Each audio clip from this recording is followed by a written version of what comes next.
चुनरिया मंगाए पिया हमें पहिनावे, चुनरिया मंगाए पिया हमें पहिनावे। सास गरिया में ससुर गरिया में, सास गरिया में ससुर गरिया में। दुअरिया पे ठाड़ राजा हमें समझावे, दुअरिया पे ठाड़ राजा हमें समझावे।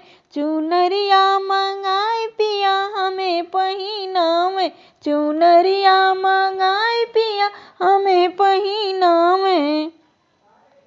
जेठ गरिया में जेठान गरिया में, जेठ गरिया में जेठान गरिया में। आंगन में ठाड़ राजा हमें समझावे, आंगन में ठाड़ राजा हमें समझावे। चुनरिया मंगाए पिया हमें पहिनावे, चुनरिया मंगाए पिया हमें पहिनावे।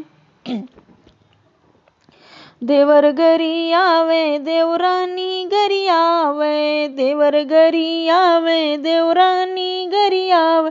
दुअरिया पे ठाड़ राजा हमें समझावे, दुअरिया पे ठाड़ राजा हमें समझावे।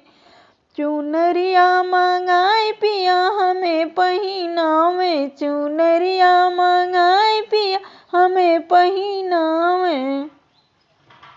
ननद गरिया में नंदोई गरिया में, ननद गरिया में नंदोई गरिया में। महलिया में ठाड़ राजा हमें समझावे, महलिया में ठाड़ राजा हमें समझावे। चुनरिया मंगाए पिया हमें पहिनावे, चुनरिया मंगाए पिया हमें पहिनावे।